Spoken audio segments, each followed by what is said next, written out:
John Payton will be remembered as a courageous champion of equality with a fierce passion for fighting discrimination in all its forms.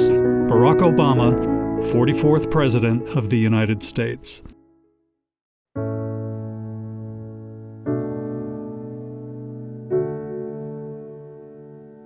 From a fiery student activist in the 1960s to a trailblazing civil rights attorney who argued a landmark affirmative action case before the Supreme Court, John Payton devoted his life to equal rights and justice.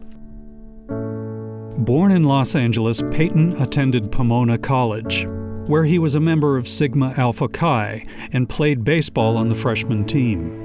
But it was his activism and leadership that led to profound and hard-fought changes at Pomona and the Claremont colleges.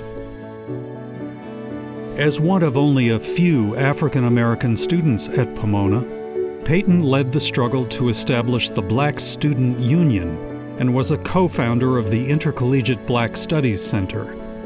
He also worked to create a more diverse campus, successfully lobbying the administration for the creation of a special admissions program to recruit black students. Payton's activism continued as a student at Harvard Law School, where he wrote briefs defending members of the American Indian movement involved in the conflict at Wounded Knee. And when violence erupted in Boston following an order to desegregate schools through busing, Payton took legal affidavits from black students injured in the protests.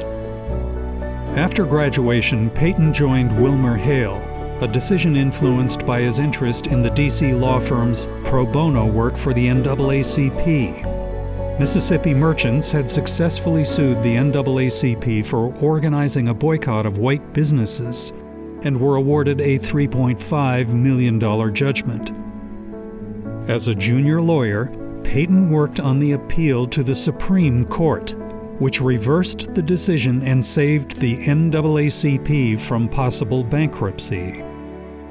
Payton's advocacy for the disenfranchised continued throughout his career, and in 1994 reached beyond the United States. A lawyer for the Free South Africa movement, he joined his wife, renowned civil rights attorney Gay McDougall, to monitor the first all-race elections in South Africa. Two of the most consequential cases of Payton's career involved race-based admission policies at the University of Michigan. As lead counsel, he defended both the university's College of Literature, Science, and the Arts and its law school in the Court of Appeals, arguing the undergraduate case before the United States Supreme Court in 2003. The court narrowly ruled against the undergraduate program, but upheld the law school policy, and in the majority decision reaffirmed its support for the consideration of race in admissions.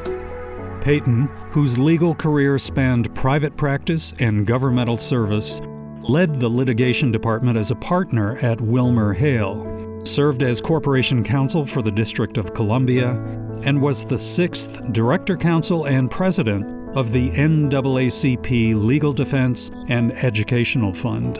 In 2010, the National Law Journal named Payton to its list of the decade's most influential lawyers.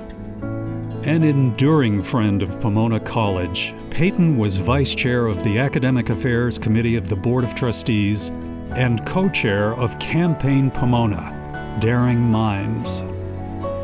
Payton returned to campus many times, including in 2005, when he received an honorary degree and delivered the keynote commencement address, urging students to bring courage and commitment to challenging times.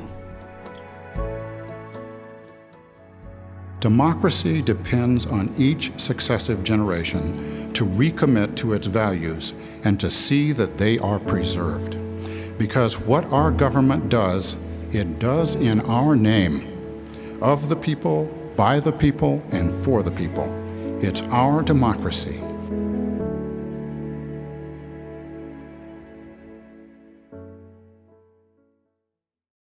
Hello, and welcome to the 4th Annual Payton Distinguished Lectureship. I'm Gabby Starr, President of Pomona College, and I thank you for joining us today. The Pomona College Board of Trustees endowed this lectureship in memory of John Payton's life and work as a civil rights attorney and advocate, which, as you have just seen, was profoundly influential. This lectureship also honors the 9th president of Pomona College, President Emeritus David Oxtoby.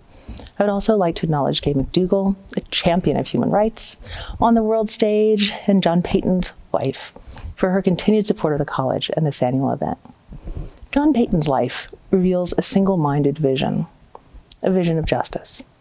That vision endures, not only in this lectureship, but in the presence of every student in this college whose way has been made by the possibility of education, which would not have been possible without him. And it continues in the efforts of all those who fight for equality. Our distinguished speaker embodies the same vision, the same drive in the cause of justice. The Reverend Dr. William Barber II is the president and senior lecturer of Repairers of the Breach, co-chair of the Poor People's Campaign, a national call for moral revival, bishop with the Fellowship of Affirming Ministries, visiting professor at Union Theological Seminary, pastor of Greenleaf Christian Church, Disciples of Christ in Goldsboro, North Carolina, and the author of 4 books. The Reverend Barber is the architect of the moral movement, which began with weekly Moral Monday protests at the North Carolina General Assembly in 2013, and recently relaunched again online in August 2020 under the banner of the Poor People's Campaign. Originally begun by Reverend Dr. Martin Luther King Jr. in 1968, this campaign was relaunched by Reverend Barber in 2018, starting with an historic wave of protests in state capitals and in Washington, D.C.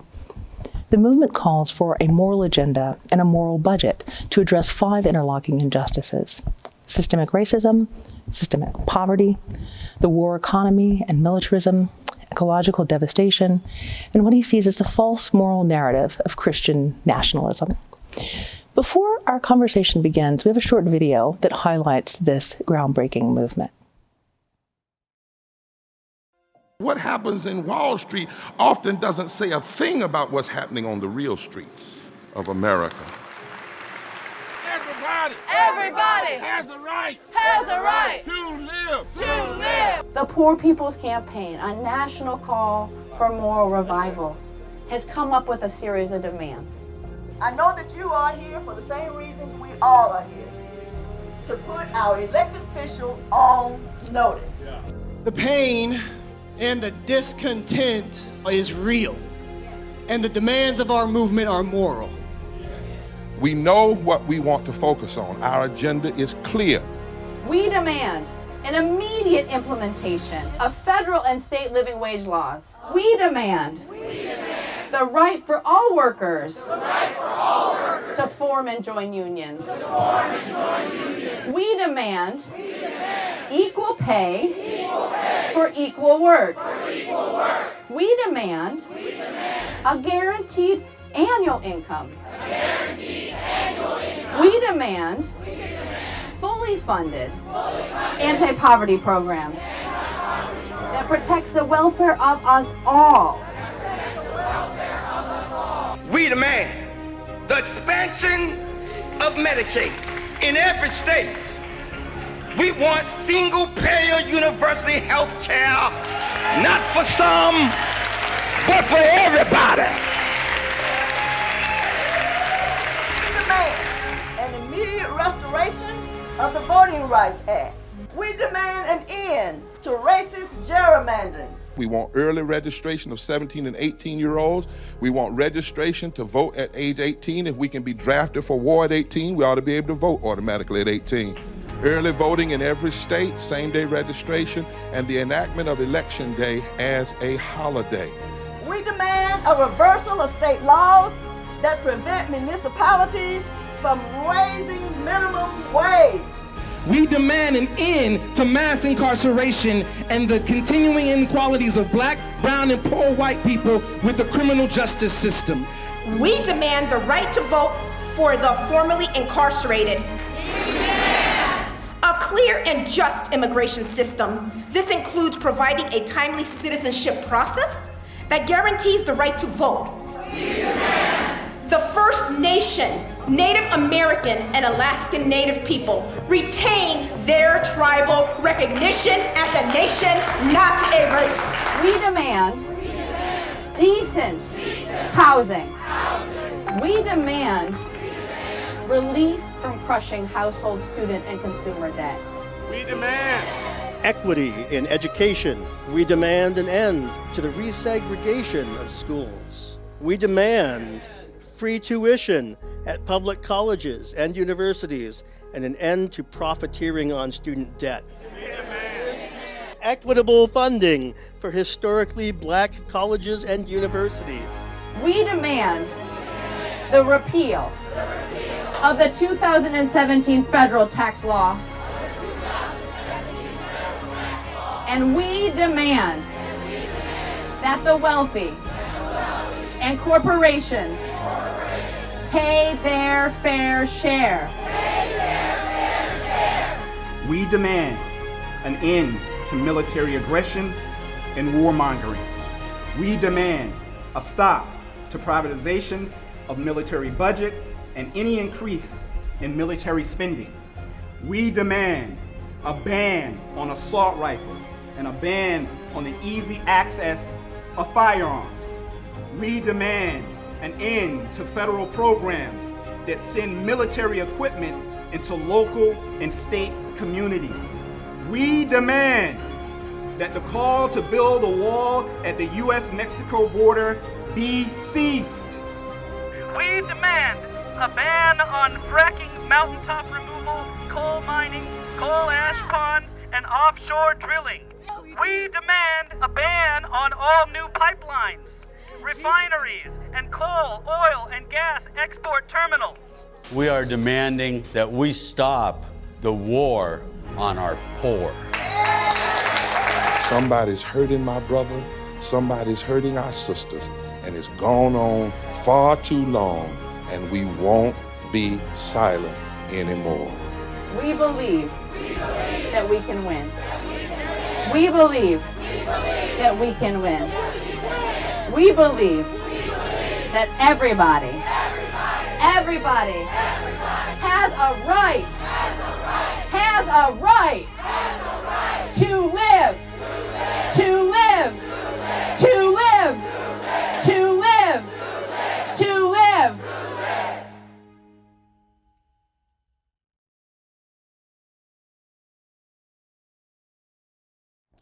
Welcome, Dr. Barber.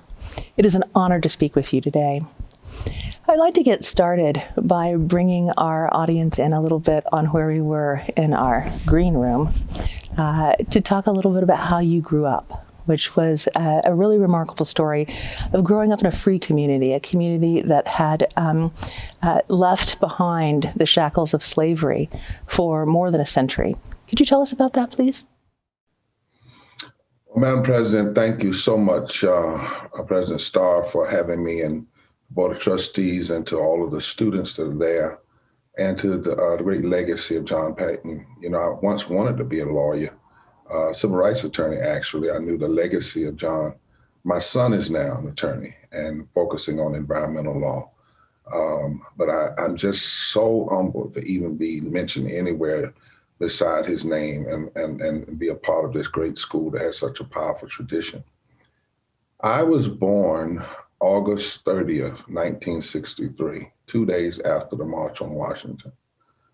And the story in my family is that I said to my mother when she went into labor on the 28th, let's wait a minute and see what happens at this march.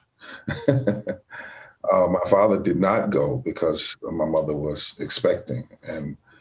And after the march, my father answered a call. He got a call from Eastern North Carolina, a principal named E.B. Wilkins in Roper, North Carolina, asking him to come home to help desegregate schools because 63, 64, 65, 67, 68, the county still had not desegregated, even though the courts had ruled in 1954.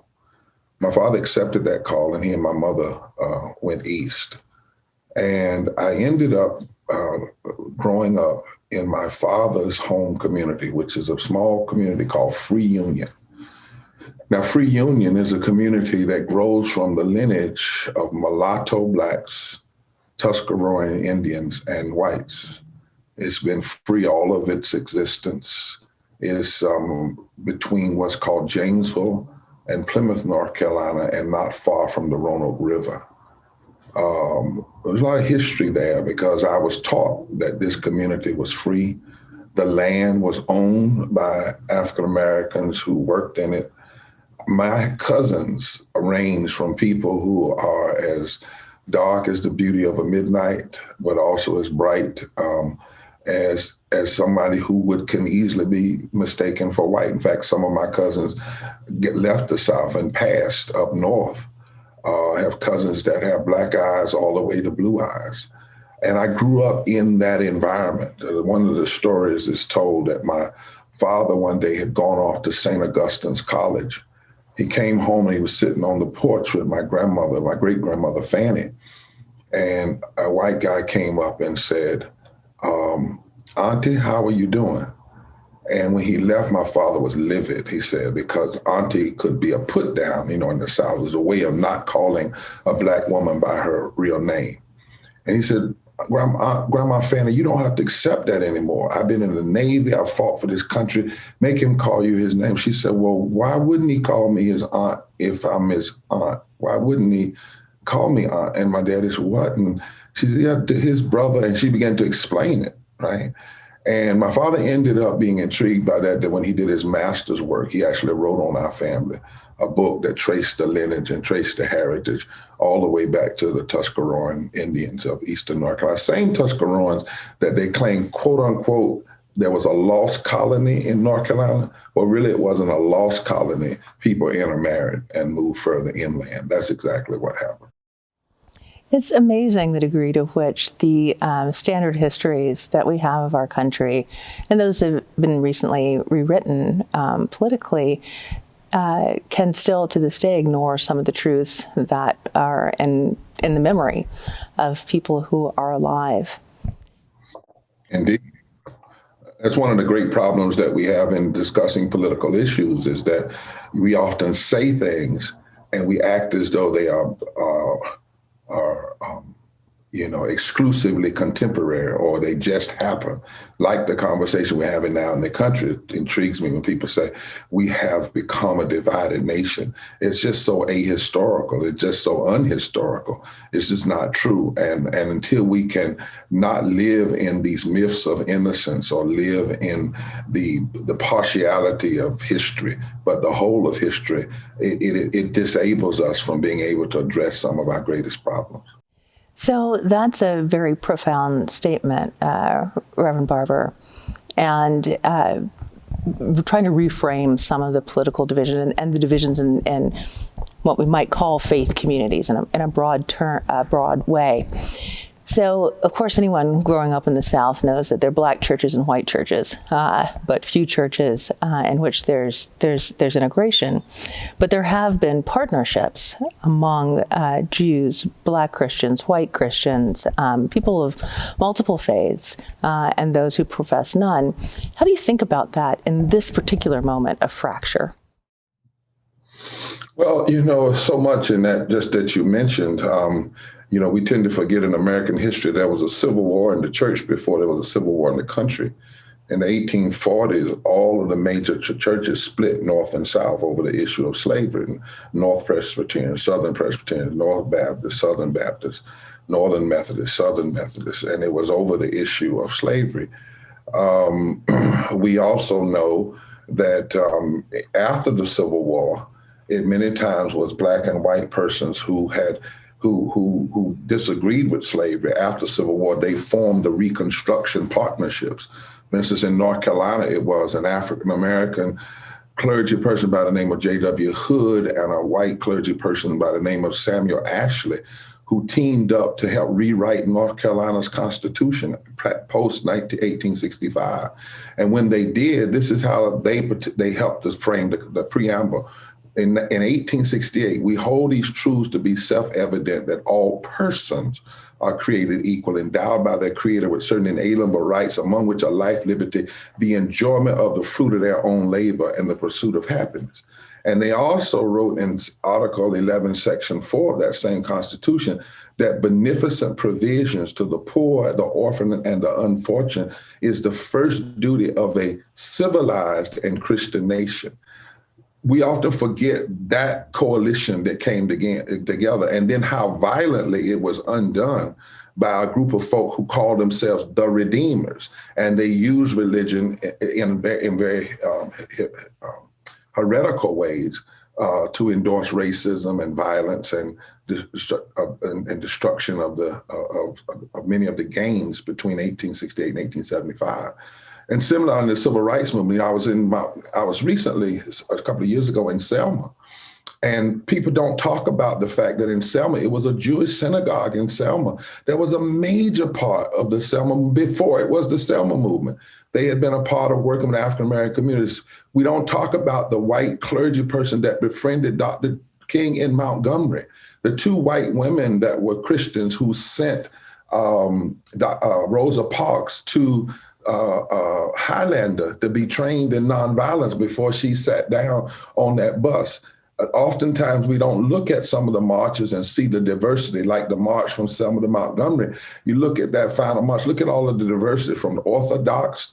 There was even a group of nuns, I understand, who said, regardless of what Rome says, we today, Dr. King is our Pope. We're gonna do this. In the times in which we live now, one of the great challenges of our moment is we have this thing called, and it started being developed it was slave master religion. Then there was another development of it in the 1930s called to fight against Franklin Delano Roosevelt's New Deal. Then you had the moral so-called majority. And basically it has now evolved into something called white evangelicalism or religious nationalism. The problem, as my friend Jim Wallace says, is the emphasis is on white, not on Christian. And so what it has done, it basically says, and it's a distorted moral narrative that's promoted. Basically it says, if you are against gay people, if you're against a woman's right to choose, if you're for tax cuts, if you seemingly suggest that Jesus was a founding member of the NRA and therefore having and carrying guns is some godly thing everybody ought to be doing, and if you quote unquote endorse Republicans, then in fact you are on the Christian side of things. The problem with that is that's not Orthodox Christianity. In Orthodox Christianity, we know that there are more than 2,000 scriptures in the Bible that speak to the issue of how a society must uplift the poor, women, children, and those on the margin. The only sin greater than mistreatment of the poor and those on the margin is the sin of idolatry, self-worship. And so there is no way you can read the Old Testament or the New Testament. The first sermon that Jesus preaches, he said, the Spirit of the Lord is upon me to preach good news to the poor. And the word poor there translated from Greek is patokos. It means those who've been made to beg. They've been made to beg by an exploitive system. And so we have to counter that. And that's one of the things our movement is doing. This distorted moral narrative cannot be allowed to exist as the Christian voice, when in fact it is not Christian. It is at best theological malpractice. It is at worst heresy. And it's not new. There have always been attempts in this country to hijack faith and use it in the service of hate and racism and meanness and violence. But we've also always had the counter to it, a response to it, a refusal to accept that as authentic faith, an authentic message of faith.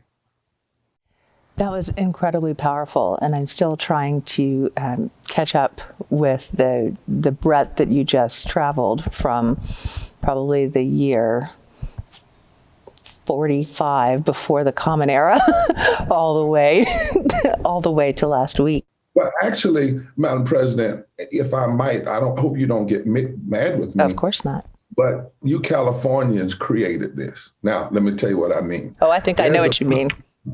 Yeah, there's a powerful book by a scholar at Princeton called One Nation Under God, The Purchasing of the American Pulpit. And in that book, he talks about how there was a congregational minister in Los Angeles, in California, who said that he could water down the gospel and he could make it palatable to the wealthy, to the greedy. And he went to the biggest corporations in this country during the time of the Great Depression when Franklin Delano Roosevelt was pushing the New Deal. And a lot of corporations didn't want labor rights. They didn't want a minimum wage. They didn't want Social Security.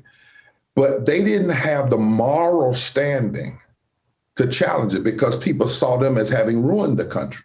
So they asked a question, they did a poll, who still has the moral standing? Well, it was the churches, but the churches, many of them, the most prominent one, were preaching the social gospel of Walter Rauschenbusch in New York, the gospel that sang songs like "Give us courage for the facing of this hour," and called us to face the issues of poverty. So they said, well, we have to infiltrate the church. And he said to these business people in the Waldorf Astoria Hotel and on the East Coast, give me some money. And I'm talking about the Chamber of Commerce, Sun Oil, some of the biggest groups. And he said, fund me. And inside of a few years, I'll have 19 or 20,000 pulpits preaching a alternative kind of predestination and what we call Calvinism. And it went like this. If you're good, you go to heaven, i.e., if you're good, you'll be wealthy, or at least middle class. If you're bad, you go to hell, i.e., if you're bad, you're poor. So if you're poor, it's because of your personal morality. It's not because of systems. They gave him the money, and he did, in fact, infiltrate. And it's called The Purchasing of the American, One Nation Under God. Everybody ought to read, Kevin Phillips is the author's name, ought to read that book if you want to understand why what you see now didn't start just last year, didn't just start with Trump, didn't just start with when Trump invited all those people in to lay hands on him and endorse his racism, consecrate his lies. It started long time ago. And I'm sad to say, the major founder of it actually came out of California for that particular reiteration of it. But it's as old as slave master religion, which is why Frederick Douglass said during slavery, he said, I love the Christianity of Jesus, but I must hate the religion of the slave master. I think that it is always a truth that whatever good word is spoken has another face, which can be the face of destruction. And I think about that when you talk about, when you're talking about the question of Jesus and taxes, going back to give unto Caesar that which is Caesar, render unto God that which is God's. And you think about each coin of the realm stamped with the face of a Caesar. And what would be on the flip side of that? Right? What happens if you turn it over? What happens if you're not speaking the gospel of the Roman Republic, but of a different kind of truth? It'll get you crucified in an empire. It'll get you beat down. It'll get you chased. And because Jesus was actually being quite sarcastic when he said that. Render unto Caesar what is Caesar's, render unto God what is God. But in Jesus' mind, what didn't belong to God? So the question about that is, who are you going to make your God? Are you going to make this little Caesar your God and claim that he owns everything when he doesn't? Or are you going to make the God of the universe your God? And therefore, if the God of the universe is your God, then how should you be using your wealth? You should be using it in the service of love and justice and caring for the least of these. So even that was one of the, when you actually read that whole text in context, it would have been like maddening to the powers that be. They would have ran and told Caesar, this guy just said you weren't God, because Caesar wanted to be God.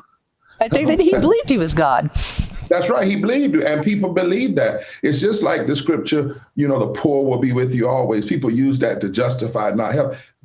My friend and co-chair, Reverend Dr. Liz Steele Harris, has written a book on that whole matter, what the Bible really says about the poor, and what Jesus was really saying when he said the poor will be with you, all of it. As a good Hebrew, as a good Jewish, brown-skinned Palestinian Jew, he would have been thinking about the entire scripture. And in Deuteronomy, it says, the poor will be with you always because you cheat, because you hurt the poor, because you set up systems of greed and interest and all those things. So that's why the poor always, it's not a natural kind of God-determined reality. It is a humanity-created situation, which if we created it, we can uncreate. You said those who have been made to beg, rather than those who were created to. When you look ahead, Reverend Dr. Barber, at where you think we need to go, what direction we need to be walking, could you describe how you see your movement making a difference, even though you were operating on a cycle of change that goes down to the life of an individual, day-to-day cruelties and injustices, but politicians think on re-election cycles, 2 years, 4 years, 6 years. How do you take this long view and still work within the framework of legislation and policy making? Well, first of all, the people we're talking about in the Poor People's Campaign, poor and low wealth people, represent now nearly a third of the electorate. That's power if it's organized and focused around an agenda. They represent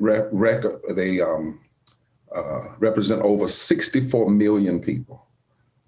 36 million didn't vote in 2016. We worked in efforts with others this year. 6 million more voted than voted in 2016. 55% of all poor and low wealth people voted for Biden-Harris. They voted, though, more for an agenda than they did for an individual. They voted for change. They did not vote for normalcy. That's power. There are and let me talk pre-COVID. There are 140 million poor and low wealth people prior to COVID. That's 43% of this nation. It is political suicide to ultimately ignore 40% of the nation, 43% of the nation, and growing since COVID. There's 62 million people who work for less than a living wage. Between 63 and 70% of all Americans say the government should be providing health care for all people and a raise in the minimum wage to a living wage. So while we have a long view, these are also very, very, very political issues.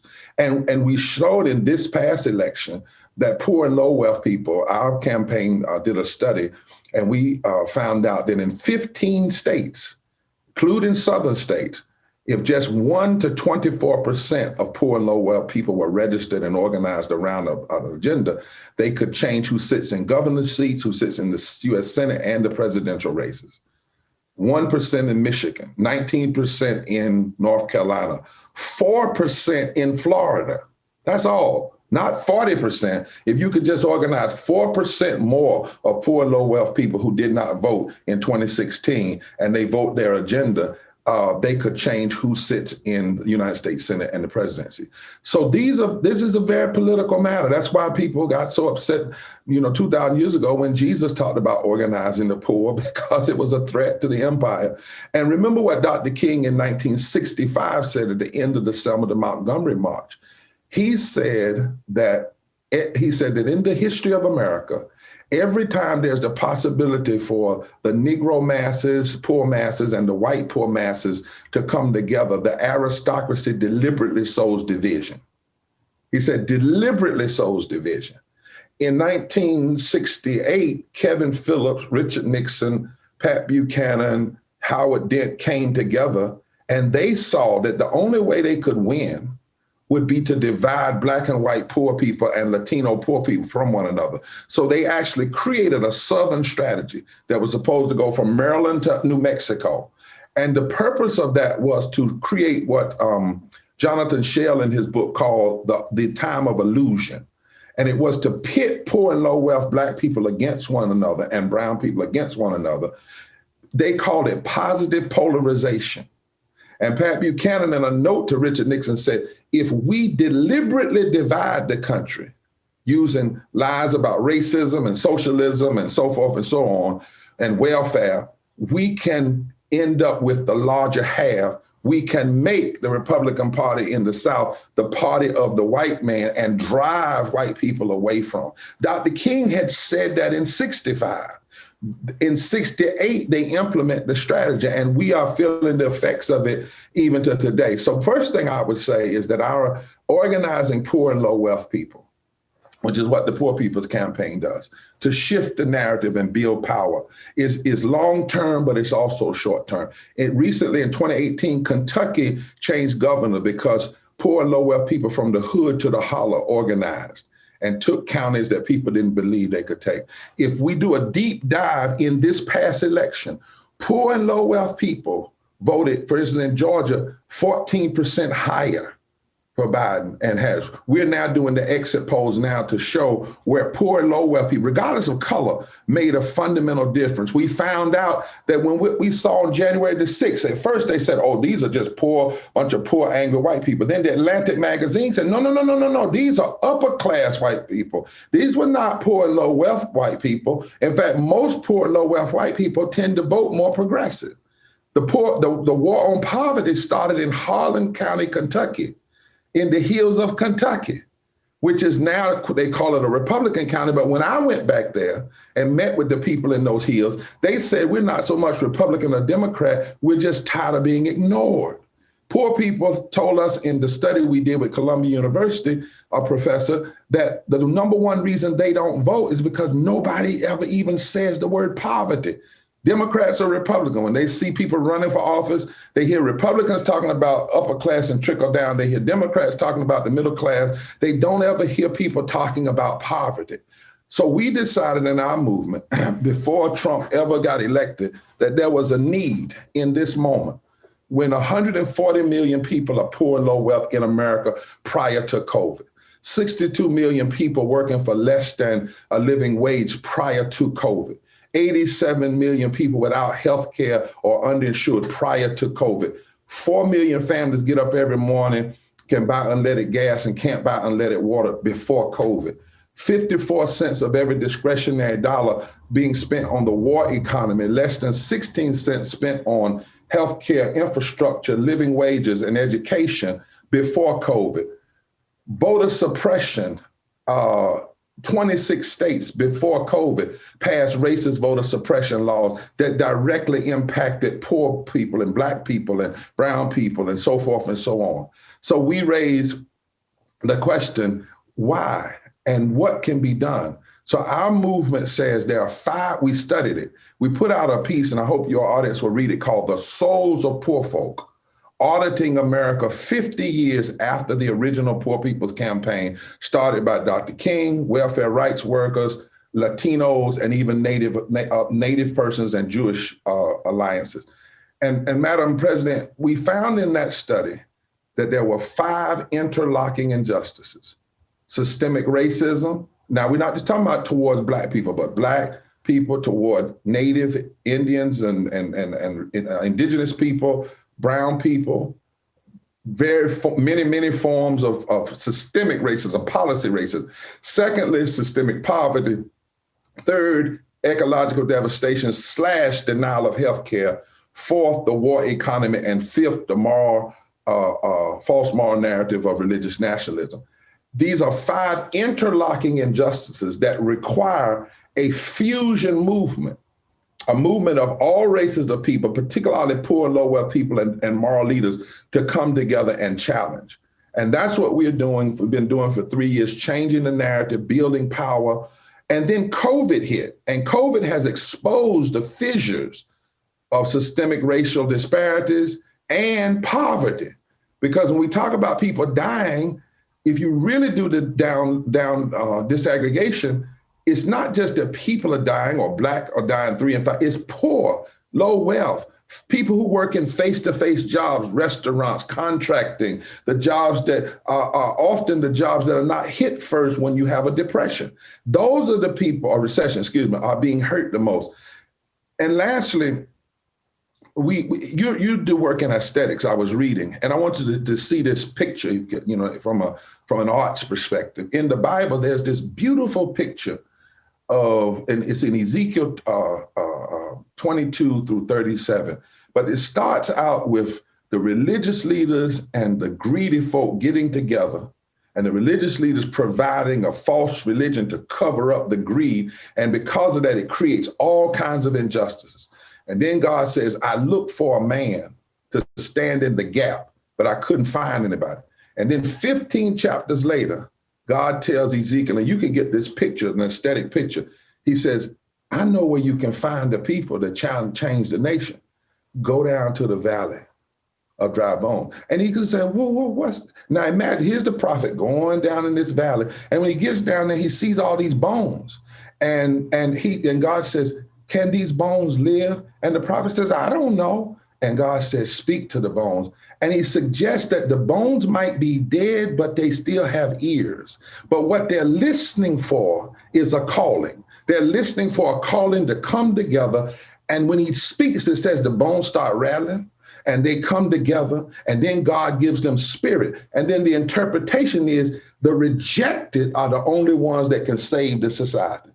The rejected people, the ones most broken at the bottom, from the bottom up, are the only ones that can transform society. So what we're saying to people today is you got to build from the bottom up. The Pope recently said trickle-down economics, neoliberalism are just magic formulas that don't help half of the people in our country. He said what we have to do is lift from the bottom. Every policy ought to be judged by it. Not is it Democrat, not is it Republican, not is it liberal, not is it conservative, but does it establish justice? Because that's the only way to domestic tranquility. Does it promote the general welfare? Does it provide equal protection under the law? Is it rooted in our deepest moral principles of truth and justice and uplifting the poor? And lastly, we just did a study with EPI, the Economic Policy Institute, and Madam President, this is what they said. Guess what? We're losing $1 trillion because of child poverty. We're losing over $3 trillion a year because of wage gaps, gender and race. We lost $6 trillion in war. And this COVID is going to cost $16 trillion. So they then said a moral budget is an economically sound budget. And not to lift from the bottom is constitutionally inconsistent, morally indefensible, and economically insane. And that's the message of the Poor People's Campaign. So listening to you painting those pictures, I was thinking of two moments, two biblical moments. The first one with the dry bone story is deep within the African-American spiritual tradition. And the second moment that I was thinking of was when the woman, the unnamed woman who is menstruating, comes and touches the hem of Jesus's garment. And he turns around and blesses her, even though he has been within a certain framework contaminated by her presence. Can you take either of those images and help us to think about why it is that we don't want to speak the word poverty, why it is that we don't want to talk about, I love it, your phrase, low wealth people. You know, it's not that these are people who have done something to deserve this. How do we move away from that refusal to look, that turning away, that distaste? Jesus didn't have to look back at the woman who touched his garment, but he did. That's right. And he was headed somewhere else to help somebody who was sick. And he was in a crowd. And Jesus asked the question, who touched me? He was concerned about, and the disciples said, what do you mean, who touched you? All these people. Jesus said, no. Somebody deeply in need, which points out the first problem of our society. Do we feel the touch? Do we see the faces? And what we found is, sadly, Republicans tend to run from poverty. Republicans tend to racialize poverty. They make it it's only those folk over there, they're lazy and they're immoral. Right? It's mostly Black people, brown people, and even a lot of poor white people, they dismiss them as just being, quote unquote, trailer park, so and so and so and so. Democrats have tended to run from poverty and try to come up with cute ways of saying poverty without saying it, like those striving for the American dream. The problem is we don't want to ask that question and see that face, which is one of the reasons why in the Poor People's Campaign, we believe in the agency of poor and low wealth people. When we go places, people have to speak from their position. Recently, we were invited, we were asked by the domestic policy team, president, vice president, to present. So they called me and they said, well, you come and present the agenda of the Poor People's Campaign, because the president, before he became president, had come to an event we had with about 1.5 million people online. And he said that poverty was going to be a major part, ending poverty would be a major part of his theory for change.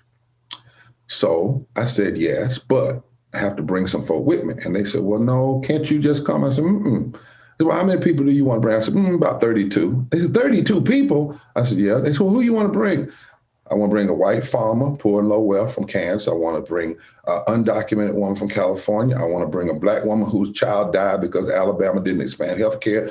I want to bring, and they said, wow, these people. I said, because we have removed people's faces from this pain.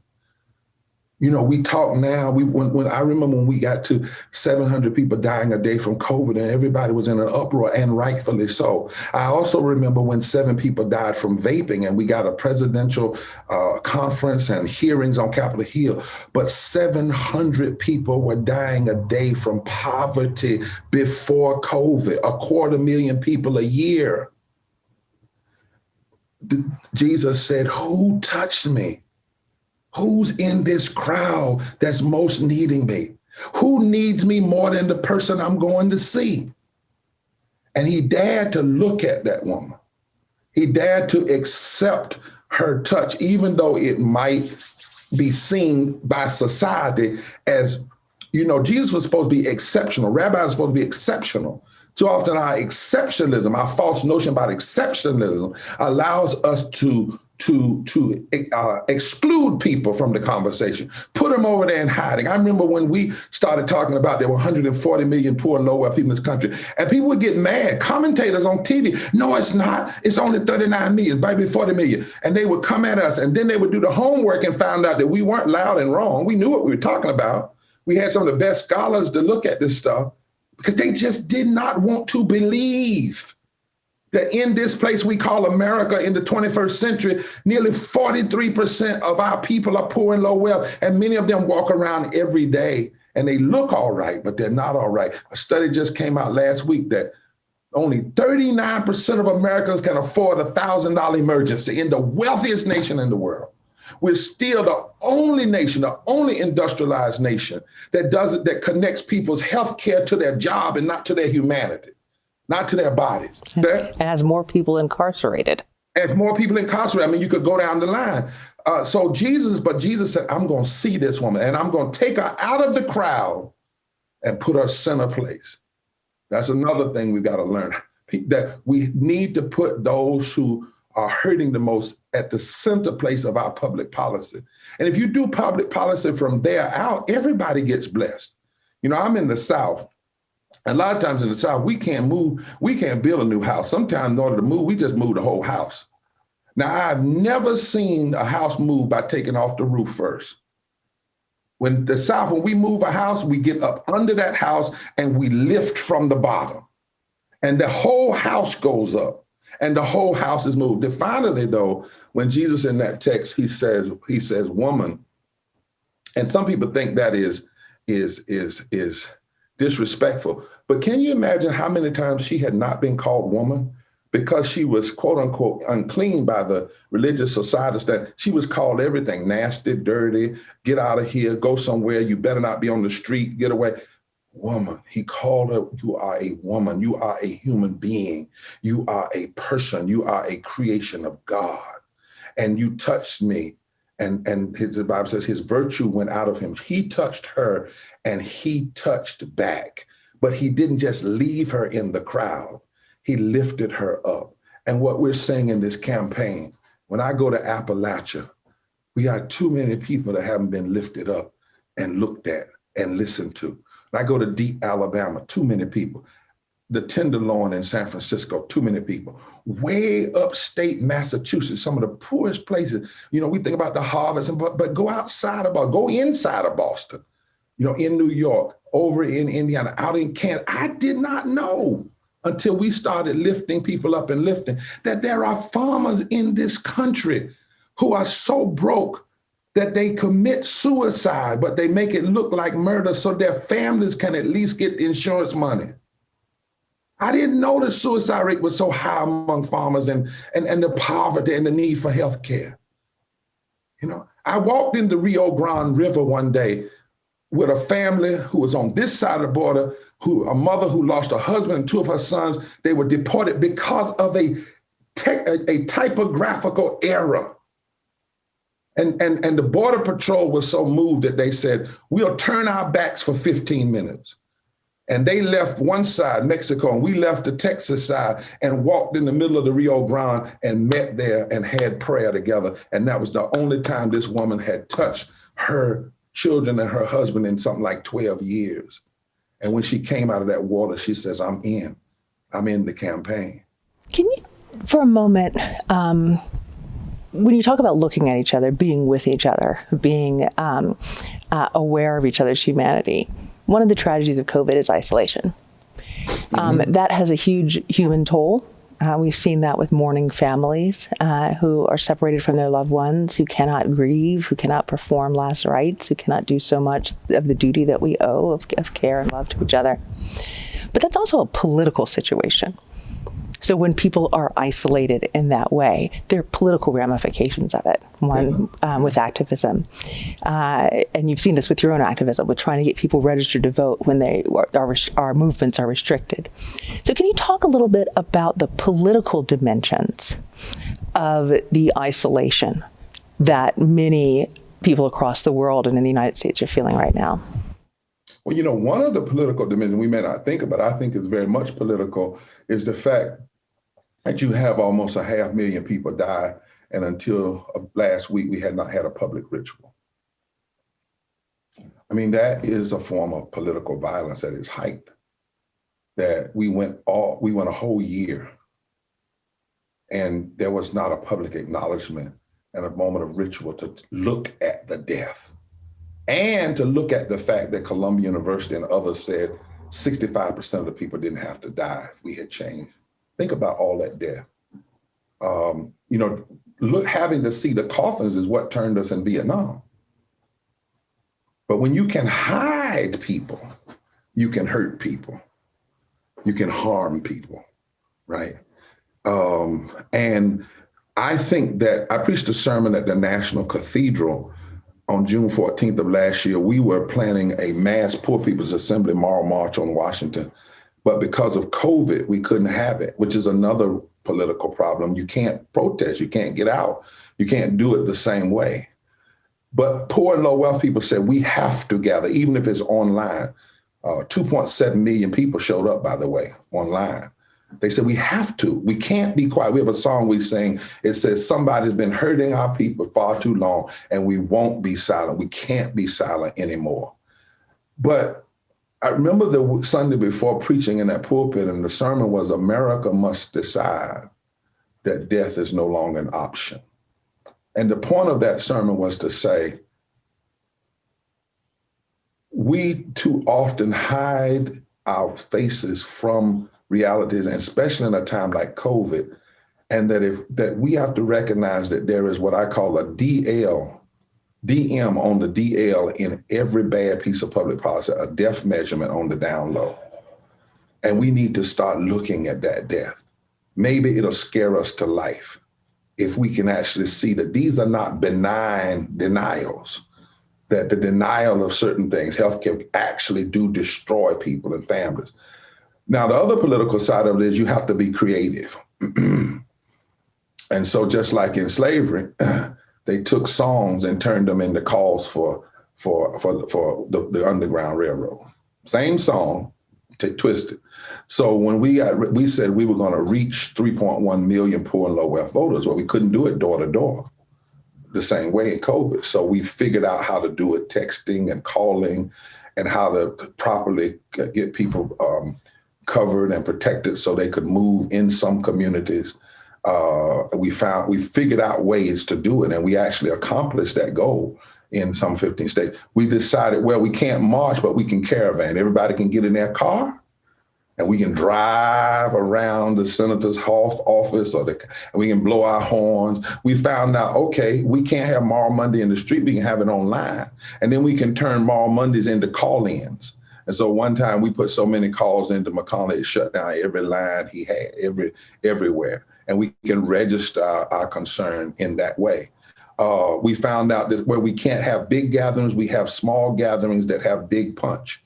So when Ruth Bader Ginsburg died and they decided they were just gonna fill her seat, and we thought it was so wrong, we got 100 clergy to properly garb themselves, and we marched straight down the street between the Capitol and the Supreme Court to the Senate building, and we pronounced judgment on the United States Senate. Some people say that Thursday things started falling apart for them in a lot of ways. Well, I don't want to say we did it, but I want to say when clergy come together, Jewish, Muslims, Christians, and all, in a prophetic way, we do have a power and sometimes to pronounce judgment on things. And we've continued to plan for what we're going to do as soon as COVID releases us. So we weren't able to do the Mass Poor People's Assembly last year.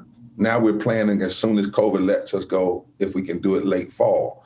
We still had to put out an agenda. We couldn't sit back and say, well, we can't go to DC. So we put out a 14-point agenda. We took the president and said, if you want to heal the nation, we can tell you, I'll give you an agenda for the healing of the nation, because in order to heal the nation, soul of the nation, you must face the sickness in the body of the nation. You know, we have to be creative. We also decided that part of our Working the Poor People's campaign had to also be caring for people. We had one member of our movement in Mississippi that lost 25 family members in a 30-mile radius. But the Poor People's Campaign family in Mississippi wrapped her up, cared for her. Our people in our campaign have been involved in helping homeless and being a part of movements where people have taken over abandoned homeless, said we're not gonna move out because it's wrong to allow us to throw us out of our places, throw us out of our apartments or not allow us to be inside in the midst of COVID. We've done food deliveries and we've set up teams that are constantly pushing. We created a whole panel of public health officials, public health scholars to help us push. We decided that even in the midst of COVID, and this is the way one person put to me, Reverend Barber, we always facing a virus. We're always facing death because we're always dealing with policy violence. We always got to believe in the God who can make a way out of no way. But the last thing we can do is be silent. I have a friend who recently told me, she's a very wise woman, that we should go through life as if death is on our shoulder. Yeah, we should. And I tell you something that happened to me in the midst of this, and I've shared it with a lot of people, and it's become something that we talk about in the movement. I said, there come times we have to just look at death real clear. And I raised the question, I said, some of us began to raise the question, some of my clergy friends, why are we alive? In a moment where in 7 minutes, any of us could be down, 7 days, any of us could be without our last breath. Why are we still breathing? And if we are still breathing, if that's not the question, why are we still breathing? At least the question ought to be, what are we going to use our breath for from here forward? Since breath is so precious, we're finding out right now how precious breath is. We take it so for granted, but we've seen in our churches and among our friends, one day somebody breathing just fine, next minute, bam, there drops and they're in crisis and they don't come out of it. And so some of us have said, well, maybe in this moment, we need to make a pact in remembrance of everybody who's died needlessly, especially, but died, period. That we don't have any time to use our breath for false and foolish things. That whether we live 7 minutes, 7 days, 7 months, 7 years, or 70 years, from here forward, the only good use of our breath is to try to breathe some more justice, love, and truth into this world in which we live. And anything else is a waste of breath and a waste of time and a dishonoring of those who have breathed their last breath in this earth. Reverend Dr. Barber, one of the things that I just heard in what you were sharing was starting with these 5 principles, five principles that determined 5 strategies, right? The 5 areas of intervention. And then there were tactics that you had to creatively develop, whether it was creating community via text or more old-fashioned things like delivering food to the hungry.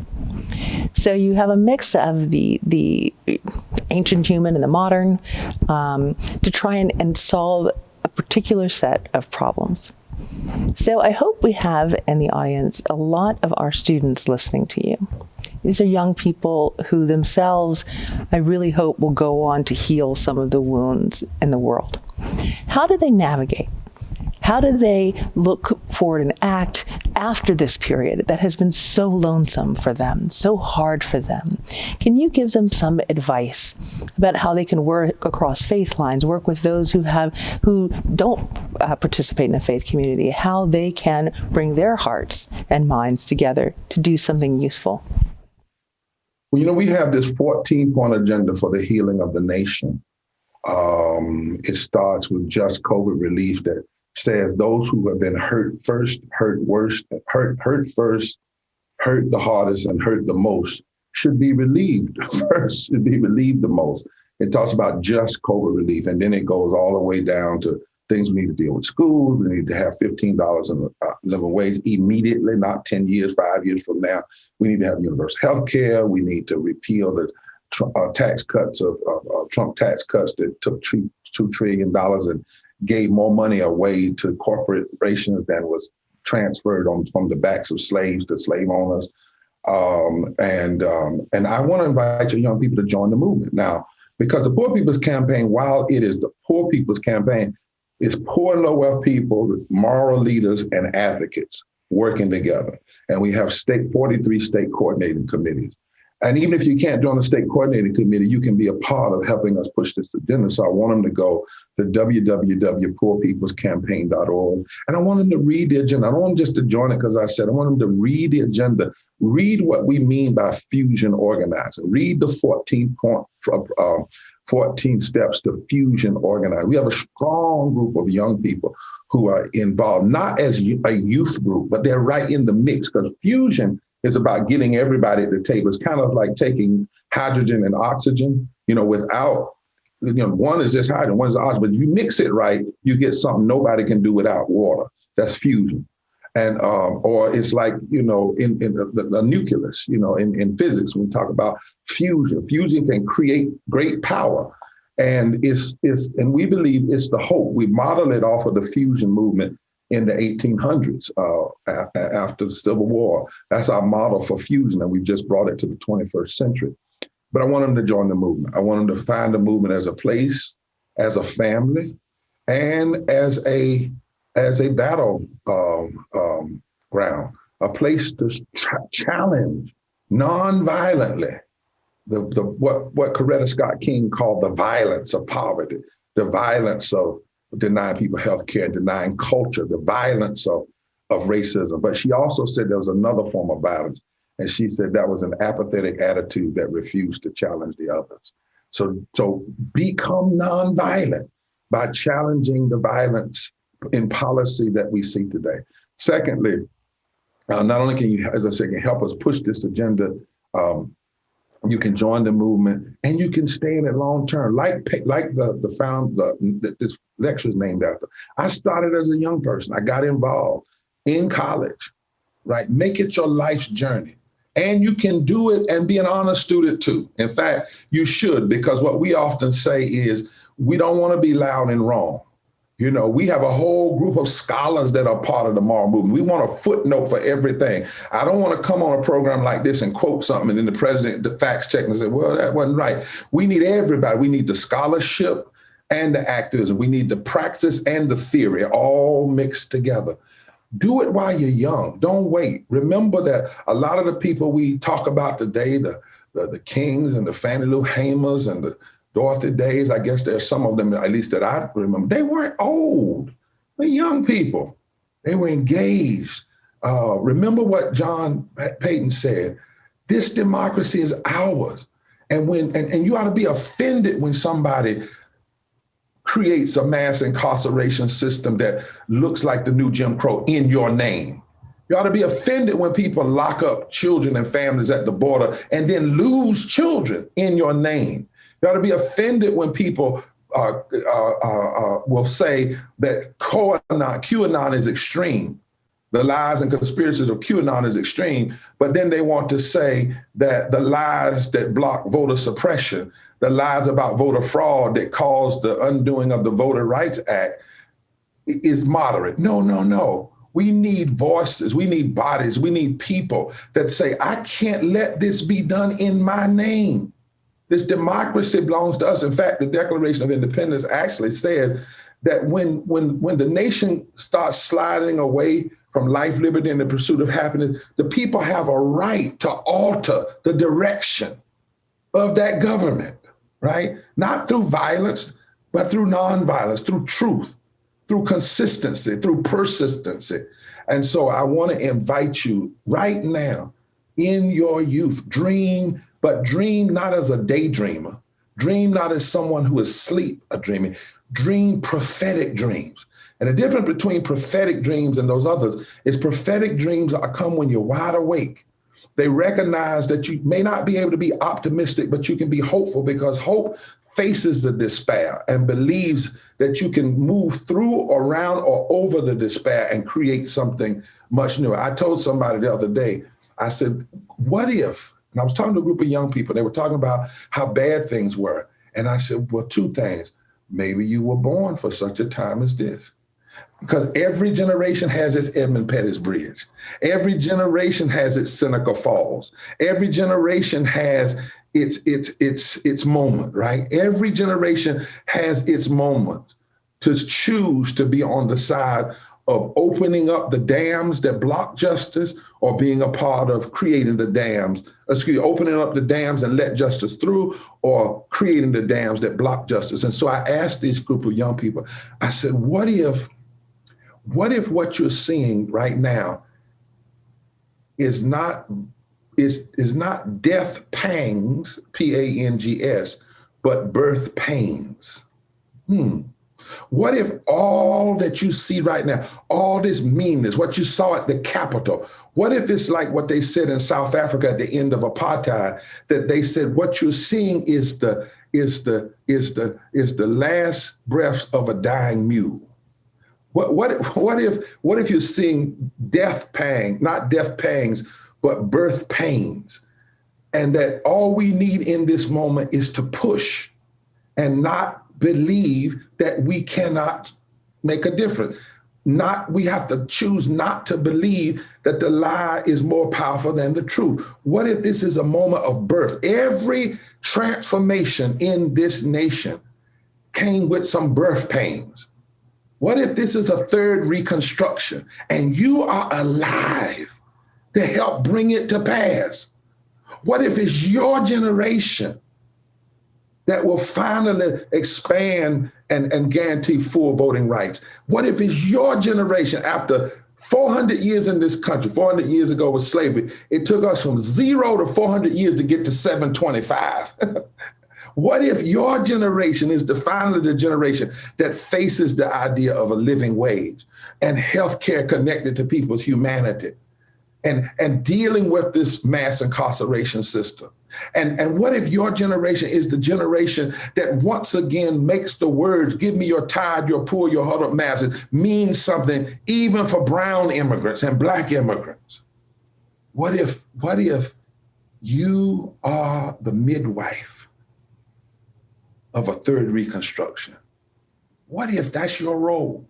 You were born right now, just like I was born 2 days after the March on Washington, and 15 days after my birth, parts of this country was killing babies in Sunday school. But instead of that killing of those babies stopping young people, it caused more of them to take that death those deaths and turn it into life, and life abundantly. So you're talking about the power of transformation for our young people, the power of transformation for a nation or for the globe. Let's think a little bit about how that transformation can be nourished. You said earlier something very important, I think, which was you want a footnote for every statement, a footnote for every part of your platform. It needs to be based both in scholarship and in a kind of moral leadership. So we're in a largely secular country. Debatable, but we exist in an institution that is secular. How do we think about those intersections of scholarship and moral leadership if the religious framework is not the one that dominates? Great, because our movement actually does that, because you're not required to be a Christian, Muslim, or Jewish person.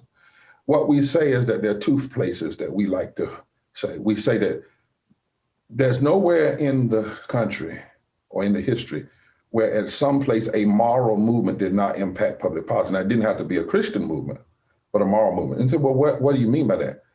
Either the deep moral truths of religion, like justice, grace, love, mercy, that's one framework, or the deep moral traditions of our Constitution. And even though our Constitution was written by some very flawed people, Thurgood Marshall said one of the best things about it is it could be amended.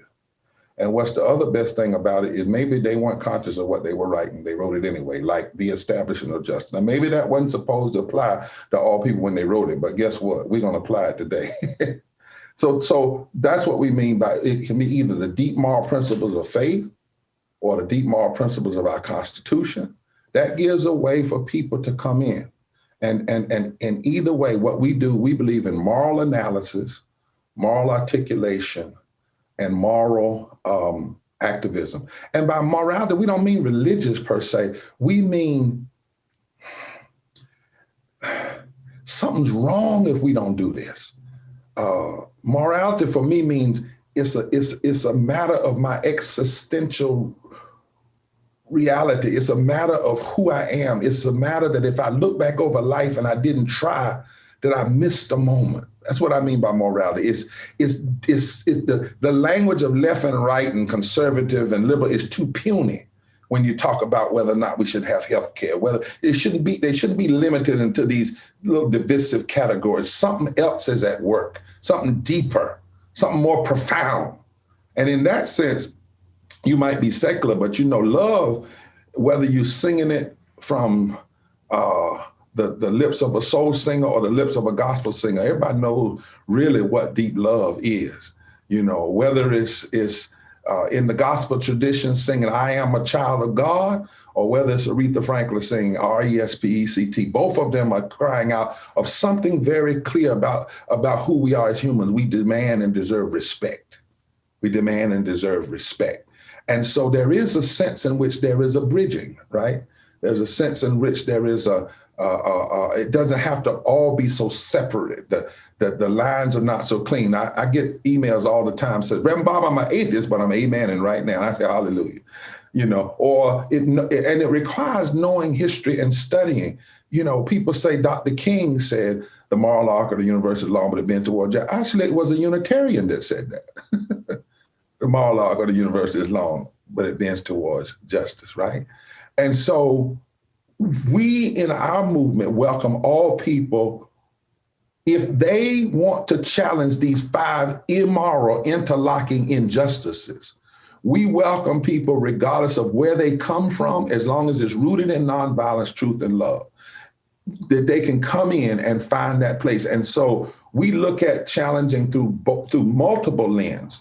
For me, I'm a Christian, but I also interact with Jews and Muslims and Hindus and Sikhs and people not of faith and people of faith, right? Because at the end of the day, I refuse to live a life of idolatry and self-worship. I was saying, to give you an example of what I mean by that.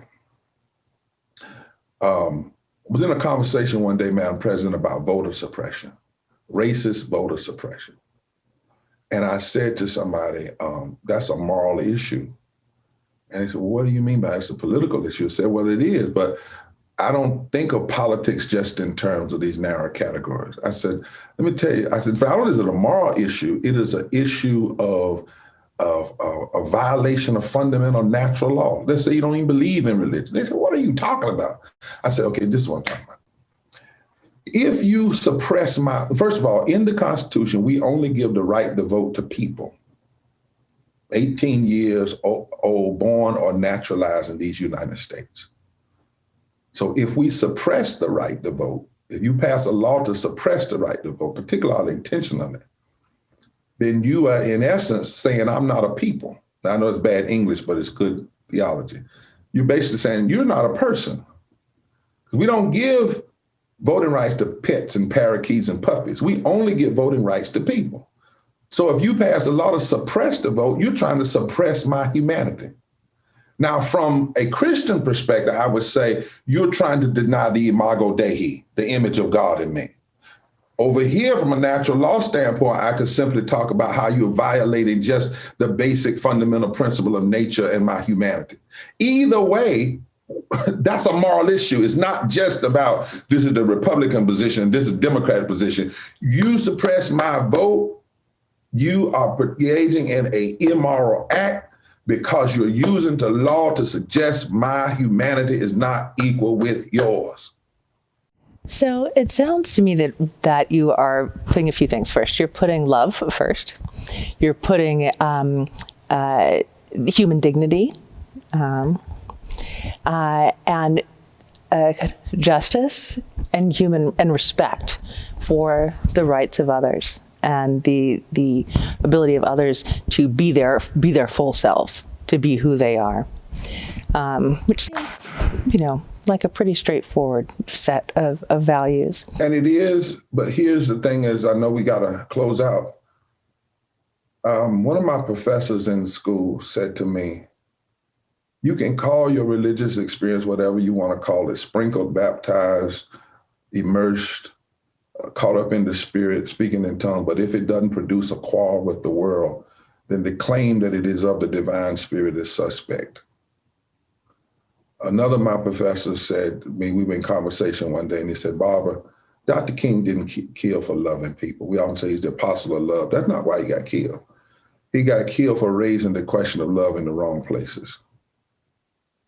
He got killed for saying, wait a minute, we got to expand this beyond, do you just love another white person? Or do you just love another Black person who you like? How does this law line up with your claim to love? How does this law line up with your claim to be a Christian or Christian truth?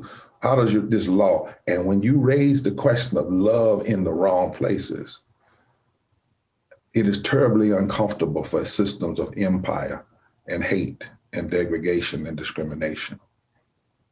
People have to remember that Dr. King raised the issue of three evils. We've added two to the interlocking evil: poverty, racism, militarism. In April of 1967, on the exact day, 1 year later, he was shot. And the night before he was shot, well, after he raised that at Riverside Church, civil rights organizations, Black civil rights organizations, wrote articles against him. They didn't want to deal with all three. Newspapers came out against him. He lost his invitation to the White House. The more he pressed into criticizing what he would call the two Americas, the more he found himself primarily with the rejected. And the power structures were saying things like, mind your business, stay in your place, just do civil rights. The night before he died, less than 24 hours before he was murdered, he was preaching in the Mason Temple Church in the middle of a tornado warning. He had planned not to preach that night. He was tired, he was going through depression. But Ralph Abernathy, they say, called him and said, the people don't want to hear me. He got up and he came and if you listen to that last speech, it was kind of a meandering speech. As he gets to his conclusion, which people call the mountaintop, I've been to the mountaintop, that actually is a conclusion he had done before in other places. Andrew Young said he had heard it a lot, but that night it meant something different. But before he got to that, he says, America is sick. In fact, the sermon that he was going to preach that Sunday, if he'd lived, was America may very well go to hell. And he was talking about what would happen if we did not end this chaos that was caused by racism and poverty, militarism. But he said, America is sick. Therefore, we must give ourselves to this movement. He said, America is sick, and then he got hopeful. You see the difference between, he could own the despair. He said, but we've got to give ourselves to this movement, all of ourselves. And then he says, you know, nothing would be more tragic than for us to turn around at this point. This entire year, as I've been talking about King in some places invited, that's been my subject, those 14 words. Nothing would be more tragic than for us to turn back at this point. One of the things that I'm really struck by in what you just said was the implicit contrast between calling something sick and saying that you love it and will heal it. Which those two things both of those can be true. And I think part of the challenge of where we are right now in the United States is that calling out an ill is seen as a sign of hatred or a sign of rejection, rather than what you showed us with the story from the Gospels of calling someone ill or sick or in need is a sign of love, if and only if you have the intent to heal it, rather than the intent to reject it. That's right. Isaiah 58 says, cry loud and tell the nation of her sins. Tell her to put away the trinkets of religion, the ritual of religion. Loose the bands of wickedness. Pay people what they deserve. I'm translating from King James to the Message Bible. And then it says, if you stop unfair practices, if you bring the poor in your midst and care for them, if you stop blaming the victims, then you will heal the nation. Then you will be called a repairer of the breach. You know, part of prophetic work is you have to name the trouble, the challenges, and the pain. Then you have to name what's going to happen if you don't deal with it. But there's that third rail of prophetic engagement. It always must show a way of hope and a way out. Martin King in the first I Have a Dream speech, that wasn't the name of the speech. It was Normalcy Never Again. First 15 minutes, he describes the nightmare. A check that keeps coming back in smart, insufficient fund. He talks about police brutality, but then he turns and says, I have a dream. I have a dream is not some flowery, cute way of dismissing. He's saying, yes, the nightmare is real, but I love the place where the nightmare is because I know it doesn't have to be. And I have a dream even for a place where a governor's lips are dripping with the words of interposition and nullification. The truth of the matter is, movements like the Poor People's Campaign, public theology, prophetic preaching is deeply in love with the place it challenges, is deeply in love. I try as hard as I can to never denounce individuals, but their acts or their policies. You know, somebody will say, well, is so-and-so a racist? I say, well, let me tell you their policies. Now, I do understand what my grandmother said. If it waddles like a duck and it quacks like a duck, then it must be a duck. But I think we have to be deeper than just name calling. Let me help you come to the point that to see what the racism is or what the classism is.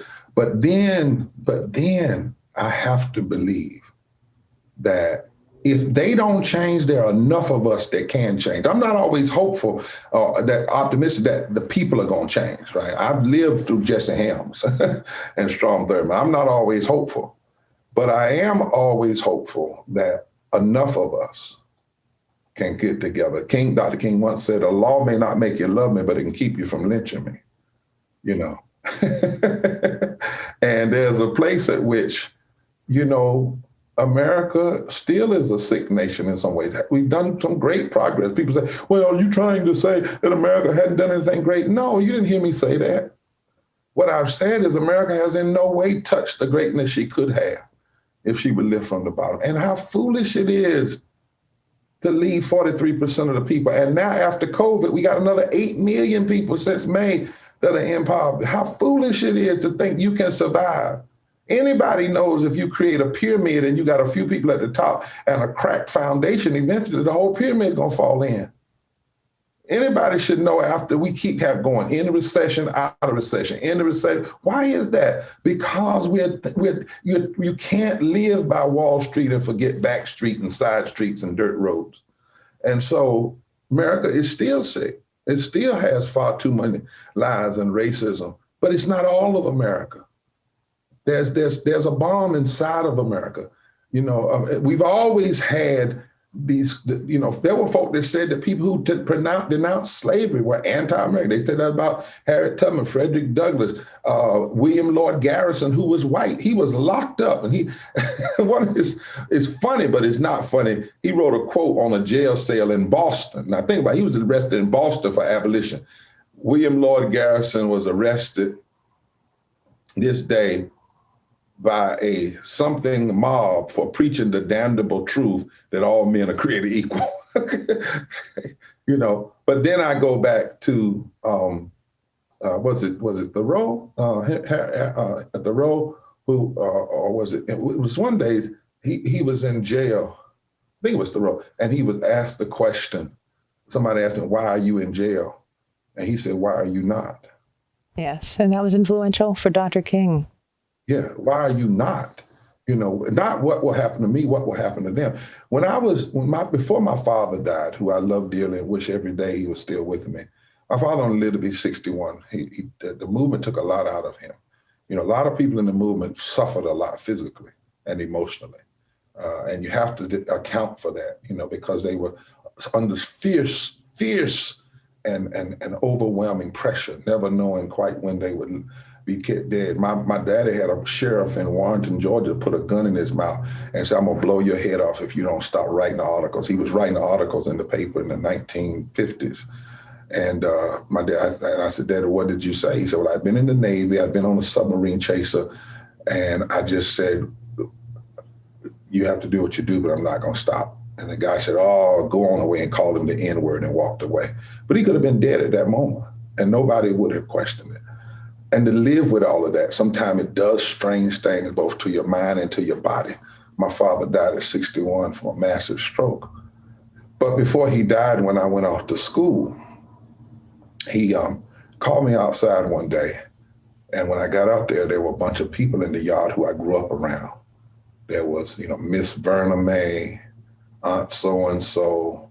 There was this guy named Tyler Bottle, a guy named Baby Ruth. I'm like, why my daddy got all these people out here? And so he had them get in a circle. He put me in the middle. He said, you owe. He said, these are the people that raised you, and they're no less brilliant than you. Don't you ever go somewhere and become first and think you were the first able. You were just the first given opportunity. And you owe, because of they raised you, this community raised you. You owe them. You owe God, because God gave you a thumb that separates you from a primate. He gave you a mind that can see further than your eyes. And you got all of that free with birth. You're in debt. And he says, and you owe to take the baton, because really the race for justice, love, and truth is like a marathon, like a relay race. You run your race, and then the people move on. And in the Bible imagery, they go up in the stands and they become a part of the great cloud of witnesses. And then you take the baton. And if you listen real close sometimes, if you get real meditative, you can almost hear them saying, run on, run on. See what the end will be.